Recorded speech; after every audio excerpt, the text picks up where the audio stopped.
James chapter 1. And this will give us an interesting view of God. And here the word Father is used. James chapter 1, beginning with verse 16. Verse 16 says this: "Do not err, my beloved brethren." Or don't make an error means a mistake. Don't make any mistake, or don't be confused, or don't make an error, my beloved brethren. And then here's what he says about that. Verse 17. "Every good gift and every perfect gift is from above, and comes down from the Father of lights." Notice that God is called the Father of lights here. "With whom there is no variableness, neither shadow of turning." Now, when he says in verse 16, "Do not err, don't make a mistake," evidently he had in his mind that it might be possible to make a mistake concerning this. And he tells us, don't make a mistake about it in verse 17. Every good gift and every perfect gift is from above. Well, if we say, and comes down from the Father of lights, with whom is no variableness, neither shadow of turning. If he says here, notice that he doesn't say everything comes down from heaven. Did you notice that? He doesn't say, don't make a mistake, beloved brother, everything that happens comes down from God. You know, there's a lot of people that think that. But that's a mistake. Because if everything comes from God, if everything that happens is directed by God, first of all, we could say he's schizophrenic, because there's a lot of crazy things that are going on in the world. We can't really necessarily say everything in the world is God. And then if you look at your own life, you can't say everything that's ever happened in your life was God either. Is that safe to say? When I've had discussions with people, some people get fighting mad about this point, and I don't want to fight with anybody, but on the other hand, I don't want to give up on what I believe to be true. And when I've had conversations with people concerning this, what I always say is, let me just ask you a question. Have you ever done anything that was wrong? Well, yes. Have you ever sinned? I don't want to know about it, but have you ever? Well, yes. Have you ever done anything that was just downright stupid? Well, yes. Now, here's my question. Did you do that, or did God make you do it? Well, I've never had anybody yet that said God made me do it. If we can recognize in our own lives that we've said some dumb things and done some dumb things, and recognize, listen, when I did it, that was just plain old me. I can't blame God for that. Then is it possible that other people might be in that same condition? Is it possible that there might be other things at work in life other than what God does? Yes. Well, see, James here gives us some insight into what God does. He says, every good gift and every perfect gift. So if something's not good and if it's not perfect, then I'm saying it didn't come from God. God deals with things that are good and things that are perfect. And that, by the way, excludes things that are bad and that are hurtful. He doesn't say, better watch out. You never know what God's going to do. One day He might give you something good. The next day, who knows? In fact, there's a verse that... I don't want to leave this yet. Elliot, give me the Message. I love what the Message says here. Go back to verse 16 and give me the Message translation. Cammy was quoting from it. And I hope the Message doesn't offend you. I know some people, again, I have people that I talk to all the time, and some people get really upset about the Message. I like the Message, and so I like what it has to say. So, my very dear friends, don't get thrown off course. See, this is good advice. This goes along with what Cammy was saying. Don't get thrown off course. Many things in life either have that intent or effect to throw us off course.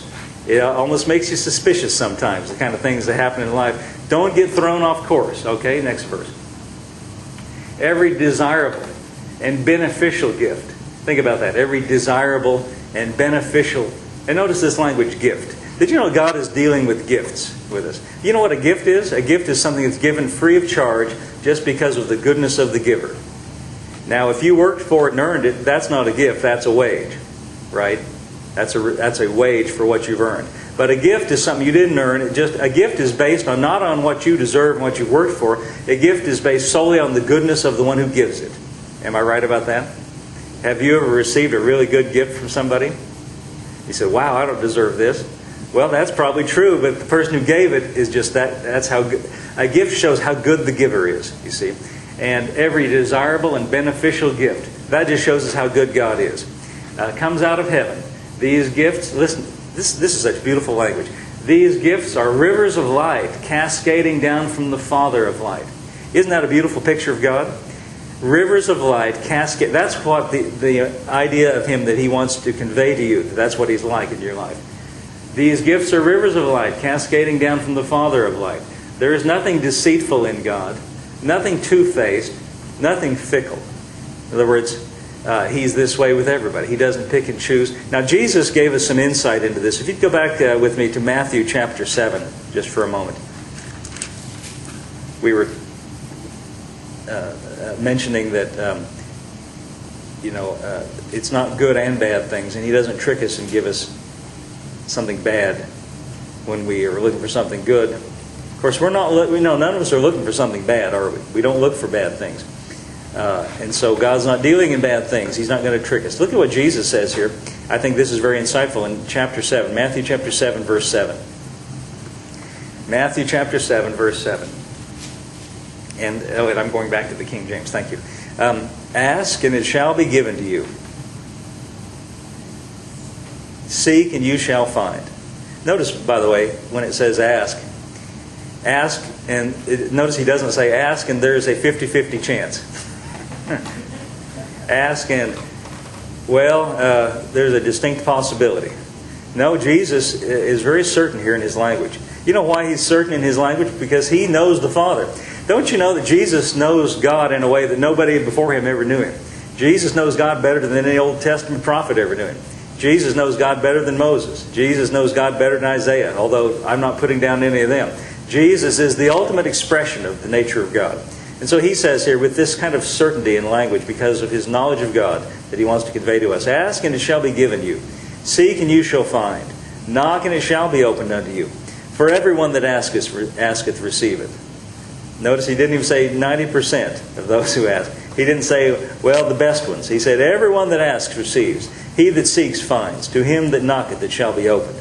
Now look at this that He says next. I think this is extraordinarily interesting. Verse 9. Or what man is there of you, if his son ask bread, will he give him a stone? What kind of man is it when his son says, Father, give me bread, he'll trick him and give him a stone? Now what kind of a father would that be, You know what Jesus is talking about here? I think it's almost as though Jesus hears the way some people talk. And, I can't tell you how many people I've spoken to about all kinds of different things. I don't know why it is. I guess because we have this church and I write things for the paper and speak, do devotions on the radio, and people evidently hear me or know what I'm doing. I'll see people at the gas station, and they'll want to talk about theology with me at the gas station. People, I don't even know who they are. They seem to know who I am. Well, let me just ask you a question, confrontational like that. Okay, fine, And I've had many people say to me, this tragedy happened in my life, and it's God did it. God sent this tragedy into my life to teach me something. And I always say, no, he didn't do that. And thank God if you learn something, but God doesn't send things like that. God doesn't hurt you to teach you something. What kind of a father takes his child and breaks his arm to teach him something? If I did that, they'd lock me up and say, you're an abusive parent, right? Right? What kind of father does that kind of thing? Causes injury and life-threatening situations.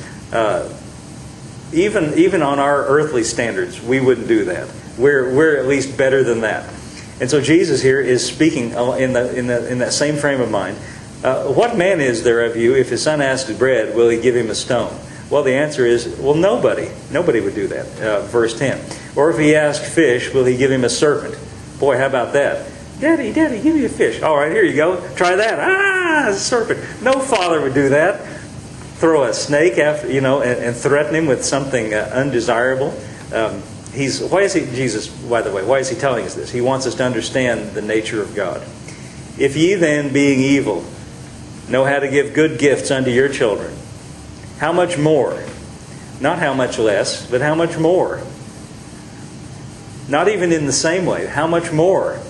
See, if you, being natural, or even the word here, evil, if you, being evil, know how to give good gifts to your children, how much more shall your Father, notice the word Father here, shall your Father, which is in heaven, give good things to them that ask Him?